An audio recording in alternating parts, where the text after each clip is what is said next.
Hello everyone, my name is Shivam Jagdish and welcome back to the channel. तो जैसा promise किया था वैसा ही शुरुआत हो चुकी है। हमारे चैनल पर regularly class 11th class 12th के वीडियोस पोस्ट होना शुरू हो चुके हैं। हम तीनों सब्जेक्ट्स कवर करने वाले हैं। 11th के accountancy economics and commerce, 12th के भी accountancy economics and commerce.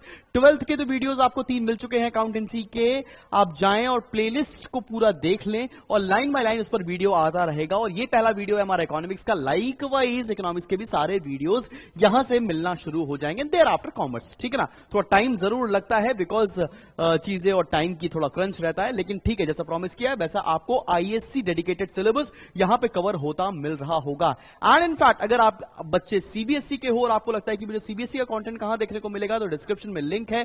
Channel का नाम है सीबीएसई गुरुज, आप जाएंगे उसको सब्सक्राइब कर सकते हैं। पूरा सीबीएसई का कंटेंट रेगुलरली डेली 3 से 4 वीडियोस उस पर अपलोड हो रहे हैं, जाकर देख सकते हैं। और अगर आपको लगता है कि नहीं, मेरे साथ आपको लाइव प्रिपरेशन करनी है, विद एक्सक्लूसिव नोट्स प्रिपरेशन करनी है, 1-to-1 इंटरेक्शन करना है, बातें करनी है, मेंटरशिप प्रोग्राम चाहिए, तो भाई आपको उसके लिए कोर्स है स्पार्टन्स, उसमें जाके एनरोल करना पड़ेगा।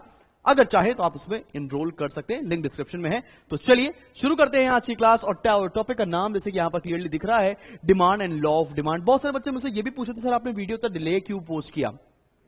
मैं आपको बताना चाहता हूं कि मैं ये ऑलरेडी सारा कंटेंट चैनल पे पहले से ही अपलोड कर चुका हूं। आप चाहेंगे तो पुराने वीडियोस पड़े हुए हैं जिसमें मैंने बहुत डिटेल में सारे टॉपिक्स ऑलरेडी कवर कर रखे हैं। ये मैं वीडियो उनके लिए डाल रहा हूं जिन्होंने वो वीडियोस नहीं देख रखे हैं। अगर आपने वो वीडियो देख रखा है, well and good, you can go ahead and skip this video और आगे की पढ़ाई करना कंटिन्यू कर सकते हो। ठीक है, तो चलो भाई शुरू करते हैं। डिमांड के बारे में बात करने जा रहे हैं बॉस। तो डिमांड होता क्या है, क्या क्या चीजें हैं, वो सब कुछ डिस्कस करेंगे इस पर्टिकुलर चैप्टर में। तो भाई ये डिमांड क्या है, डिमांड की मीनिंग क्या है। चलो एक छोटी सी एक स्टोरी सुना रहा हूं, और वो स्टोरी बड़ी ही फेमस नहीं है, वो स्टोरी मेरी खुद की है। ठीक है, क्या होता था, हम लोग ना एक स्कूल में पढ़ते थे, नाम तो नहीं लूंगा स्कूल का, हाँ भाई एलपीएस नाम है। ठीक है, तो हम लोग स्कूल में पढ़ते थे और हमारे 5 दोस्त होते थे। 5 दोस्त, ये 5 दोस्त थे। ऑब्वियसली बात है, 5 दोस्त होते हैं लोगों के, मैं बता रहा हूं ऐसा भी होता है। 5 दोस्त थे, तो 5 दोस्त ना हमेशा लंच में कैंटीन पर जाकर खड़े हो जाते थे। ये कैंटीन था, और कैंटीन वाले भैया ना हमारे वहां उस समय कैंटीन में क्या बोलता था, हमारे केवल 2 चीजें मिलती थी, या तो कोल्ड ड्रिंक ले लो, कोल्ड ड्रिंक, और एक आती है चीज पैटीज। तो कोल्ड ड्रिंक पैटीज 2 चीजें मिलती थी, और 2 ही चीजें हम लोग खाते थे। और बचपन में ऐसा लगता था पता नहीं ना जाने क्या इतना अच्छा टेस्ट पैटीज में आ रहा है। अच्छा तुम लोग मुझे बताओ कमेंट करके, तुम्हारे कैंटीन में क्या क्या मिलता है, और क्या तुम्हारे साथ भी ऐसा केस स्टडी होता है क्या, ये तुम एग्जैक्टली फॉलो करते हैं। तो लेट्स से इसका नाम ए है, इसका नाम बी है, इसका नाम सी है, इसका नाम डी है, और इसका नाम मुन्ना है। ठीक है, मुन्ना जानते तो हो गए, मिर्जापुर वाला है। तो भाई बात क्या है कि भाई इसका भी मन है कि यार कोल्ड ड्रिंक पैटीज मैं खा लूं, इसका भी मन है मैं कोल्ड ड्रिंक पैटीज खा लूं, इसका भी मन है, इसका भी मन है, और इसका भी मन है। आप क्या कर रहे हैं, मतलब सबके मन में एक डिजायर है to consume a particular commodity. तो पहला एक कीवर्ड लेकर कर आ रहा है, desire to buy a commodity. सबके मन में है कि भाई साहब मुझे तो पैटीज खानी है, desire to buy a commodity सबके मन में। हाँ, मैंने कहा ठीक है, चलो पहला जो कीवर्ड होता है किसी भी चीज को डिमांड बनाने के लिए, तो उसमें डिजायर होनी चाहिए। अब भाई ए कहता है मेरे पास पैसे हैं लेकिन मैं खर्चा नहीं करूंगा, तुम लोग खिला दो। ऐसे दोस्त होंगे जिनकी जेब में हमेशा पैसे पड़े रहते होंगे, लेकिन वो पैसा खर्च करने के लिए तैयार ही नहीं है। बी भी कह रहा है पैसा है लेकिन खर्चूंगा नहीं, सी भी कह रहा है पैसा है खर्चूंगा नहीं, डी भी कह रहा है पैसा है खर्चूंगा नहीं, मुन्ना भी कह रहा है पैसा है खर्चूंगा नहीं, नहीं खर्चा करूंगा। मतलब यहां पर एक चीज क्या नहीं है, विलिंगनेस टू स्पेंड नहीं है। अगर विलिंगनेस टू स्पेंड मतलब खर्चा करने के लिए तैयार नहीं है, तो डिमांड बनेगी क्या ना, डिमांड वहां पर नहीं बनने वाली है। तो पहला कीवर्ड क्या है, सबके मन में डिजायर होनी चाहिए, और दूसरा खर्चा करने वाले भी होने चाहिए, विलिंगनेस टू स्पेंड भी होना चाहिए, विलिंगनेस टू स्पेंड भी होना चाहिए, विलिंगनेस टू स्पेंड भी होना चाहिए। चलो ये भी समझ में आ गया, desire to buy a commodity है। अच्छा ठीक, सब लोग कह रहे हैं कि चलो ए भी कह रहा है अच्छा ठीक है खर्च कर दूंगा, बी भी कह रहा है, सी भी कह रहा है, डी भी कह रहा है, मुन्ना भी कह रहा है भैया मैं पैसा खर्चा करने को तैयार हूं। तो दो कीवर्ड मैच कर रहे हैं, डिजायर भी है बॉस और पैसा खर्च करने के लिए तैयार भी है। तीसरा, ए कह रहा है पैसे तो मैं खर्च कर दूंगा लेकिन है ही नहीं, बी भी कह रहा है पैसे तो मैं खर्च कर दूंगा साहब लेकिन पैसे हैं ही नहीं, क्या करें। यार backed by sufficient purchasing power है ही नहीं। मतलब मैं कह रहा हूं मुझे सफारी बोला, मुझे फरारी खरीदनी है, मन है, डिजायर है बॉस। मैं कह रहा हूं मैं पैसा भी खर्च कर दूंगा, लेकिन पैसा नहीं है साहब। सबसे बड़ी दिक्कत तो यही है ही नहीं पैसा। तो तीसरा कॉम्बिनेशन क्या निकल कर आता है? तीसरा कॉम्बिनेशन निकल कर आता है परचेजिंग पावर। Purchasing power. तो यहां से डेफिनेशन अगर तुमसे कोई पूछ ले, जो कि तुम्हारे स्कूल की टीचर प्रोबेबली पूछ रही होगी, बिकॉज देखो तुम क्या, इकोनॉमिक्स में दिक्कत है, इकोनॉमिक्स में तुम्हें समझ में तो आ जाएगा, लेकिन टीचर क्या चाह रही है पेपर में वो तुम कभी नहीं लिख पाओगे। इसीलिए ये मुश्किल होता है थोड़ा सा, क्या कर सकते हैं, लेकिन ठीक है। अब जो मैम चाह रही है वो हम लोग लिख कर आएंगे। वो क्या है? अगर मुझसे पूछ ले डिमांड क्या होता है, तो demand for a commodity refers to quantities of a commodity that a consumer is willing to buy, that उसके अंदर डिजायर है, एंड विलिंगनेस टू स्पेंड भी है, and backed bye purchasing power भी है। तीनों चीजें हैं, एट वेरियस पॉसिबल कॉम्बिनेशन है, तो उसकी मीनिंग हो जाती है। अगर चाहो तो तुम ये साथ में लिख भी सकते हो और इसको कंबाइन करके लिख सकते हो। Demand for a commodity means desire to buy a commodity with willingness to spend and backed by sufficient purchasing power. Demand की डेफिनेशन है, बिल्कुल सही है, कोई दिक्कत वाली बात नहीं। आपकी किताब में भी कुछ ऐसी ही मिलती जुलती डेफिनेशन फ्रैंक की बुक फॉलो कर रहे होगे ना, उसमें लिखी हुई है, ठीक है ना। तो मतलब अगर तुम्हें एग्जैक्टली डेफिनेशन लिखनी हो तो चाहो तो तुम मेरे साथ लिख लो, क्योंकि मैम को जो डेफिनेशन पसंद है वो तुम्हें लिखकर आनी पड़ेगी। तो बहुत छोटे छोटे वीडियो बनाने वाला हूं मैं इकोनॉमिक्स के, 15 मिनट के, 20 मिनट के, जिसमें तुमको डिटेल में सबको समझा सकूं और मैम को क्या चाहिए वो भी बता सकूं। तो चलो लिख लो भाई। It refers to quantities, refers to quantities of a commodity, मेरे साथ साथ लिख लो, बिकॉज जितना अच्छा नोट्स तुम बनाओगे उतने ही अच्छे नंबर तुम पाओगे। ऑफ कमोडिटीज विच कंज्यूमर्स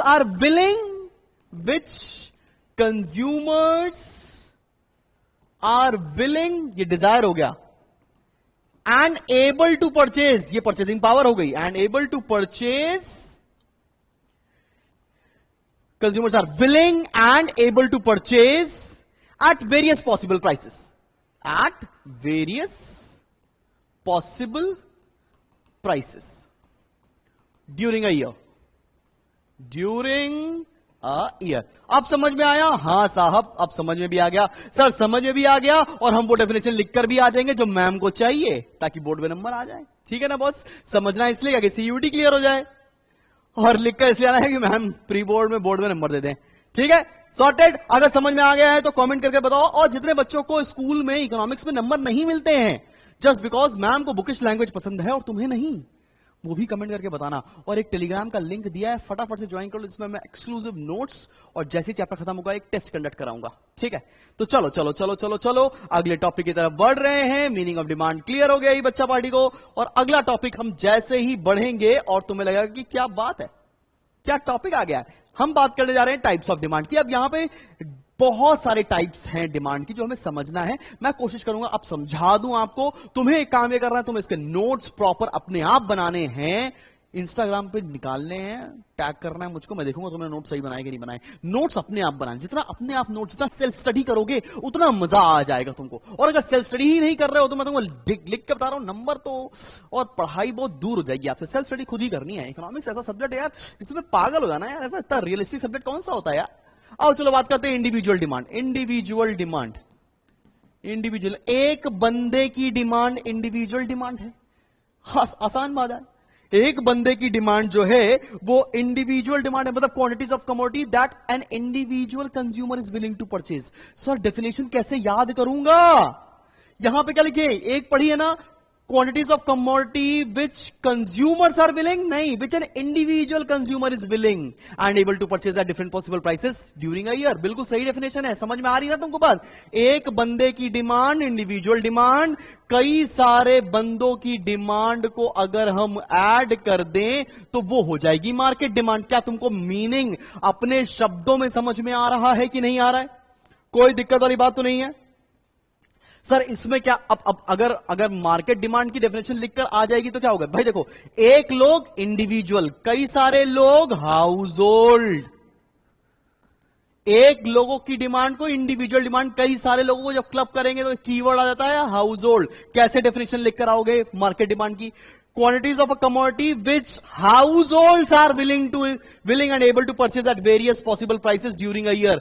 वाह भाई वाह, एक डेफिनेशन पढ़ी, 3 निकाल ली। हाँ, यही तो समझदारी है, यही समझदारी है। अगर आप लेजी हैं तो आप कॉमर्स में हैं, और अगर आप लेजी नहीं हैं तो किसी और स्ट्रीम में फ्रिज बनाइए जाके, ठीक है ना? तो ये याद रखना। खैर, आगे बढ़ते हैं, आगे बढ़ते हैं, आगे बढ़ते हैं, आगे बढ़ते हैं, आगे बढ़ते हैं। लेट्स कंटिन्यू, आगे बढ़ते हैं। और अगली टाइप एक्सक्यूज मी, अगली टाइप ऑफ डिमांड क्या होने जा रही है, जरा उसके बारे में पता करते हैं। नाम बड़े खुजली वाला है यार, एग्जैक्ट एक्सपोज, क्या हो रहा है? ये किसके बारे में, किस तरह की वीडियोस के बारे में बात कर रहे हैं? आओ समझो। एग्जैक्ट और एक्सपोज्ड। एग्जैक्ट का मतलब होता है डिजायर्ड। सर कटरीना कैफ मिल जाए तो क्या ही बताएं, अब नहीं मिलेगी, शादी हो चुकी है उनकी, ठीक है ना? बहन है तुम्हारी, मेरी नहीं, तुम्हारी। तो एग्जैक्ट मतलब डिजायर्ड। मैं चाहता हूं कि फरारी हो, डिजायर्ड है। एक्सपोज्ड मतलब, एक्सपोज का मतलब होता है एक्चुअल। मैं चाहता हूं कि भैया मेरे पास फरारी हो, ये डिजायर्ड है, एग्जैक्ट है, लेकिन मेरे पास ऑल्टो है, ये एक्सपोज्ड है, एक्चुअल है। डिजायर्ड और एक्चुअल में, डिजायर्ड और को एग्जैक्ट बोलते हैं और एक्चुअल को एक्सपोज बोलते हैं। इनके बीच में समझ में आ रही तुमको बात क्या है? कैसे समझ में आएगा? कोई दिक्कत वाली बात तो नहीं है? मतलब quantities of commodity consumer is willing to buy, willing आ गया, क्या हो जाएगा? एग्जैक्ट। और एक्सपोज मतलब quantities of commodities which a consumer is actually buying is exposed. कोई दिक्कत वाली बात तो नहीं? मैं चाहता हूं फरारी हो, एग्जैक्ट है मेरे पास ऑल्टो, एक्सपोज्ड है। क्लियर है? Logical enough? कोई दिक्कत वाली परेशानी वाली बात तो नहीं है ना? कोई तकलीफ तो नहीं आ रही है ना कि सर क्या बोल रहे हैं, सर मजा नहीं आ रहा? बिल्कुल। अच्छा, मुझे कमेंट सेक्शन में ये भी लिख के बताना कि तुम्हें कितने लंबे वीडियोस चाहिए। क्या तुम ऐसे 15-20 मिनट के कई सारे पार्ट्स में वीडियो बना दूं ताकि थोड़ा थोड़ा करके पढ़ लो, या तुम्हें एक 1 शॉट वीडियो चाहिए कि 1-1 घंटे के सारे मैं वीडियोस अपलोड कर दूं ताकि तुम्हारा जल्दी जल्दी चैप्टर खत्म हो जाए? तुम्हें कैसे वीडियो चाहिए तुम्हें लिख के बताना पड़ेगा मुझको कमेंट सेक्शन में, ठीक? आगे बढ़ते हैं। ज्वाइंट डिमांड, गलत मत सोचना। ज्वाइंट डिमांड के बारे में बात करने जा रहे हैं। ज्वाइंट मतलब वो ऐसी चीज जो अकेले इस्तेमाल हो ही नहीं सकती। Quantities of commodity which are required by consumer jointly, एक साथ ही लोग खरीदते हैं। बड़े घटिया घटिया एग्जाम्पल दे रखे हैं लोगों ने, जैसे कि ब्रेड बटर, ज्वाइंट डिमांड, समझ रहे हो? ब्रेड और बटर, चाय और, नहीं बोलना है, चाय और बन, हाँ हाँ ठीक है, एक साथ ही खरीदते हैं। तो ज्वाइंट डिमांड का मतलब क्या होगा? Quantities which a consumer is buying together is known as joint demand. Example क्या बताया है? मैडम को एग्जाम्पल ब्रेड एंड बटर लिख कर आना। जो तुम्हारे गंदे दिमाग में चल रहा है वो मत लिख कर चले आना दुष्ट बच्चों। समझ में आ रही कि नहीं आ रही बात? सर सर सर सर क्या बोल रहे हैं सर? चलो कुछ नहीं कुछ नहीं, आगे बढ़ते हैं, आगे बढ़ते हैं, ठीक है, आगे बढ़ते हैं। अगला है डिराइव्ड डिमांड। मतलब मैं एक पर्टिकुलर कमोडिटी कंज्यूम कर रहा था, उसको कंज्यूम करते करते किसी और कमोडिटी की जरूरत पड़ जाए, उसको बोलते हैं अपन क्या है? उसको बोलते हैं हम लोग डिराइव्ड डिमांड। जैसे कि क्या? जैसे कि क्या? बड़ा घटिया एग्जांपल दूंगा। जैसे तुम मान लो, मेरे साथ अक्सर ऐसा होता है, मैं मस्त बटर चिकन खा रहा था, बटर चिकन खाते खाते मुझे लगा कि कोल्ड ड्रिंक भी हो जाए तो क्या बात है। तो बटर चिकन खाने की वजह से कोल्ड ड्रिंक की डिमांड बन जाना डिराइव्ड डिमांड है। मैडम को कौन सा एग्जाम्पल लिख कर आओगे? सर ब्रिक्स अगर हम कंज्यूम कर रहे हैं, मतलब ईंटें लगा रहे हैं, मिस्त्री का काम कर रहे हैं, तो सीमेंट की डिमांड डिराइव्ड डिमांड है। बात समझ में आ रही? बात क्लियर है या नहीं क्लियर? ठीक है, एक कमोडिटी को कंज्यूम कर रहे हैं, just because of consuming that particular commodity you are able to derive the demand for some other kind of commodity, it is known as derived demand. ठीक है ना? सर इंग्लिश नहीं बोली तो अच्छा, आती कहां है आपको? हाँ बेटा नहीं आती है, क्या कर सकते हैं। चलो बड़े समझ में आ रहा। देखो दो तरह से पढ़ाई हो सकती है, या तो मैं आपको एकदम ये टीचरों की तरह नोट्स लिखकर यहां पर लिख दूं भैया ये है डिमांड, या समझा दूं, समझ जाओ, लिखना तुमको अपने आप है, ठीक है ना? और वो लिखोगे भी तुम सही, ऐसा कोई दिक्कत वाली बात तो आएगी ही नहीं। आगे बढ़ते हैं, आगे बढ़ते हैं। सर अगला है कंपोजिट डिमांड। कंपोजिट मतलब जिसके बहुत सारे यूजेस होते हैं उसको हम लोग बोलते हैं कंपोजिट डिमांड। ऐसा कोई कमोडिटी जिसके बहुत सारे यूजेस हैं। इसका आराम से एक बुक में भी आपको एग्जांपल दे रखा है, इलेक्ट्रिसिटी। इलेक्ट्रिसिटी का सबसे इंपॉर्टेंट यूज लाइटिंग है, फिर एसी है, फिर खाना बना रहे हैं लोग, फिर हीटर है। तो एक कमोडिटी के कई मल्टीपल यूजेस हो सकते हैं, तो उन प्रोडक्ट्स की डिमांड करना कंपोजिट डिमांड कहलाता है boss. Clear, logical enough, 2-4-5 minute के अंदर सब समझ में आ गया ना?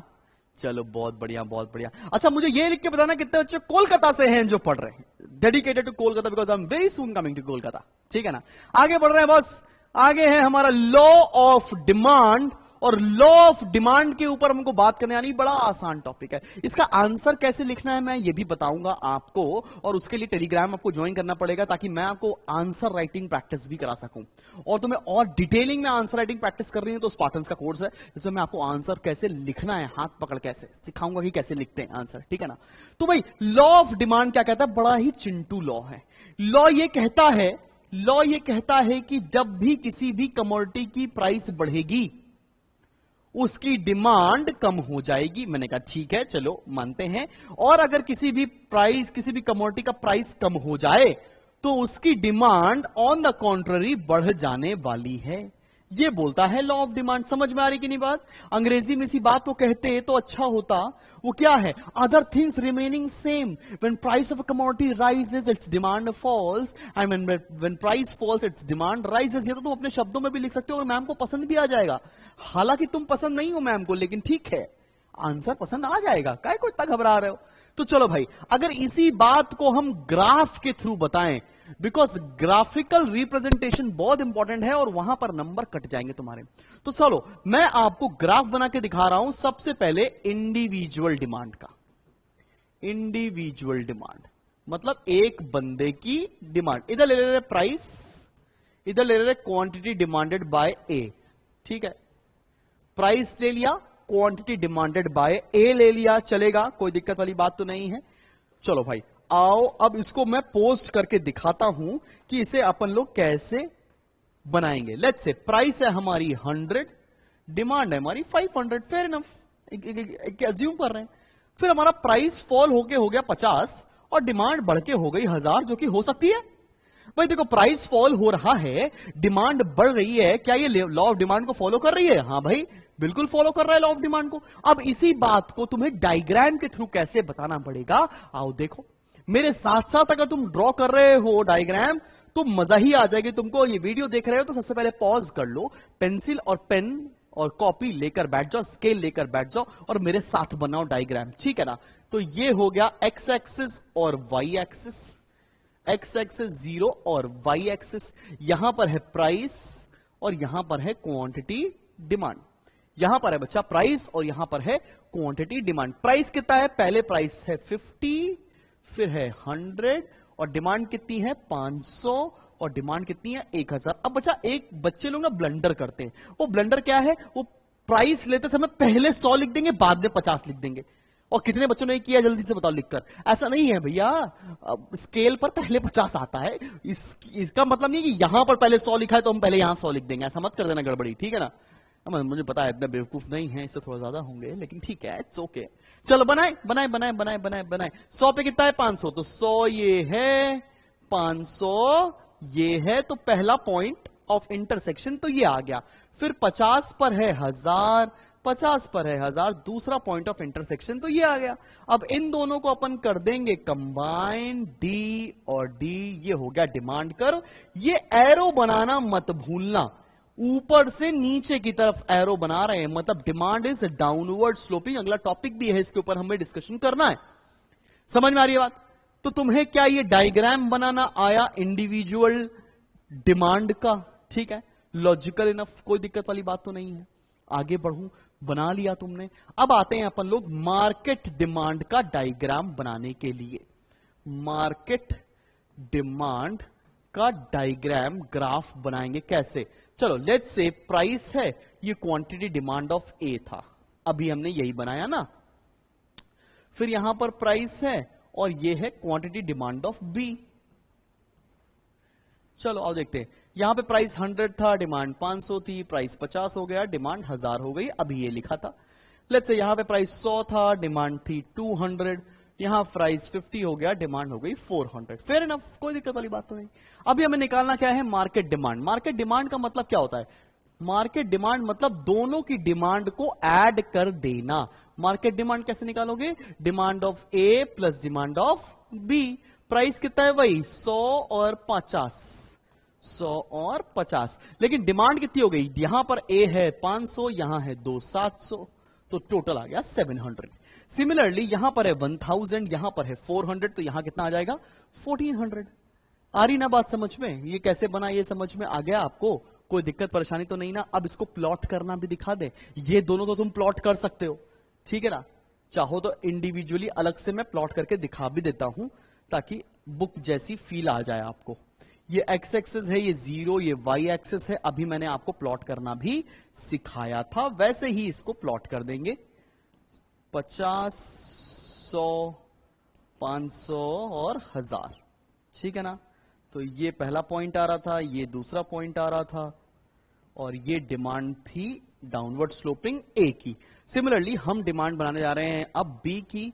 एक्स एक्सिस 0, वाई एक्सिस, यहां पर है प्राइस और यहां पर है क्वांटिटी डिमांड, ठीक है ना भाई। आओ चलो बनाते हैं। 50 और 100, डिमांड हो जाएंगी हमारी 200 और 400। 100 पे थी 200 और 50 पे थी 400, बना दिया डिमांड कर्व ऑफ बी। अब क्या बनाने जा रहे हैं, मार्केट डिमांड। मार्केट डिमांड ही बना देते हैं। एक्स एक्सिस 0, वाई एक्सिस, यहां पर है प्राइस और यहां पर है क्वांटिटी डिमांड। प्राइस कितना है 50, फिर 100 और डिमांड कितनी है 700 और 1400। 100 पे 700, 50 पर 1400, आपने डिमांड बना दिया। और ये किसकी डिमांड है, मार्केट डिमांड। कोई दिक्कत वाली बात तो नहीं। शेड्यूल समझ में आ गया, पक्की बात, सबको शेड्यूल समझ में आया कि क्या शेड्यूल से हम लोगों ने इंडिविजुअल डिमांड के डायग्राम बनाए हैं, ग्राफ कैसे बना, लॉ ऑफ डिमांड होता क्या है, यहां तक क्या चीजें क्लियर हो गई सभी बच्चों को। कोई परेशानी की लॉ ऑफ डिमांड क्या हो रहा है। अच्छा देख भाई, कोई भी लॉ बनता है ना, कोई भी लॉ बनता है तो कोई भी लॉ एक अजम्पशन के ऊपर बनाया जाता है। वैसे लॉ हुआ तो लॉ में ना सबसे पहले एक स्टेटमेंट लिखी गई होती है जो लॉ कहना चाह रहा है, जिसको हम लोग मीनिंग भी बोल सकते हैं कि law of demand states that other things remaining constant, when price of a commodity increases its demand falls, and when price falls its demand increases likewise. ऐसा करके आपको एक लॉ लिखा होता है। सिमिलरली उसके बाद हर लॉ का कुछ ना कुछ अजम्पशन होते हैं।